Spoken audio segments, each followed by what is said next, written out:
Well, ladies and gentlemen, welcome back to another live come hangout session of MTGA. Today I'm going to be playing some more breakfast, lunch, and dinner. That's right, we're serving up another Yager video because I think this is the deck we're gonna we're gonna be piloting throughout ladder, or at least until gold anyways, maybe even up until like emerald, we'll see. Okay, so we open a pretty good hand, very similar hand that we've seen a few times. Always mute your opponent. He's a Jangeth the Wellspring deck, so it makes me think he might be a Charbelcher deck in disguise. So we kept this. We're going to once upon a time to find another land. We see a field, we see a world tree, a prime time. We're going to pick up the world tree. We probably should have picked up the Field of Dead, but we'll see. We play our Stomping, we take 2, we play our Kami, we play our Kalani Garden, we get our nice O1, we're setting up for this natural order. We pass turn, I like it. So if he is Charbelcher, we're going to have to be very careful, because he's also trying to get to 4 mana, so he can Charbelcher us. Let's see what he's doing, he's thinking, oh, he might be getting close to Charbelchering. He might have the Charbelcher in hand. He's just like, how can I best Charbelcher this person? How can I better Charbelcher this person? Let's see, okay, so he plays the Foothills, the Windswept. He's going to crack the Windswept. I wonder what land he's going to go get off of this. I think he's also wondering what land he's going to go get off of this. Well, while our opponent's thinking, I really want to kind of just touch back on the whole lore of Magic again, because like with the Planeswalker thing, where would you like to Planeswalk to? Oh, I'm sorry, he found a Temple Garden. Oh, he's a Domain Zoo deck. Okay, alright. We play our World Tree, we're going to play our Kami, we're going to play our Hammura's Bottle down, and we're going to pass turn. But yeah, I wanted to touch back on that lore, because I think Magic lore is what ultimately kept me around, because at first when I started playing the game, I was very enthused by the cards, I was very interested in all the interactions that were happening. He plays his Tri-Land to get his up to a 3-3. But I think once I started reading into the lore, because the first Planeswalker card I ever saw was Jace Beleren, and I'm talking about Baby Jace, the 3-mana Jace. Such a fun card. But when I learned about that, I was just like, what are Planeswalkers? And so I looked into the rules. Ooh, I'm sorry, we got a prime time off on natural order. We're gonna Field of the Dead, and we're gonna Radiant Fountain. I like it. Keep our life total high. Alright, we're gonna play our Kalani Garden. Shame that that's an extra land. It's a dupe, so our field doesn't go off. We're gonna go ahead and peck him for 1. But yeah, reading about Planeswalkers is what really, really got me. Because like reading about Jace, and that he was like this cool little not time, but like telepathy dude. And then reading about Johnny, how he was a gold main. I didn't know what the hell that was. But the fact that anything could be a Planeswalker was really, really cool. I mean, technically they did power down Planeswalkers a bunch, because before the mending, Planeswalkers were just gods. They were just gods. They did whatever they wanted. So he's playing another Windsweep Heath. He's cracking it. He's debating what land he's going to go get. Our opponent likes to take their time, which there's nothing wrong with that. I'm guessing he's also practicing his deck. Gets a Breeding Pool. He takes a 2 off of it. I wonder what he's going to do with that. Ooh, he's going to Leyline Binding our prime time. That's very good. That's actually very good. Man, 1 mana removal spells are insane. So he's going to go ahead and beat face. We're going to keep our O1 back. We're going to block with it, more than likely. Oh, no, he's going to Orcish us. Okay, very good. Very good. Take our blocker out of the way. He's going to go ahead and smack us for 3. I like it. He's really working out the lines of play through his deck. We're going to Orcish back.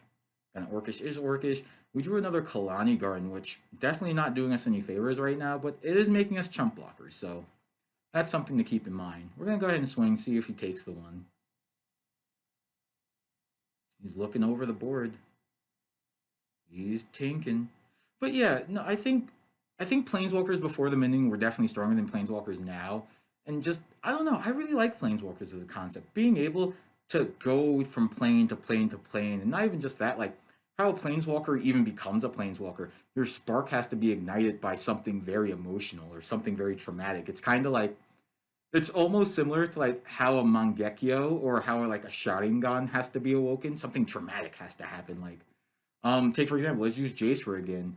Jace's Planeswalker ability awoken when he was messing around with this Sphinx who was going to mind break him. And in the midst of the mind breaking, his brain was just like, no, we gotta go, we gotta dip out this shit. And so he he planeswalked. So we're gonna once upon a time get ourselves a cavern. He played a 5/5 as well as playing his 1/2 Deathrite Shaman. Well, it's not a 5/5, it's a 0/0 Domainer.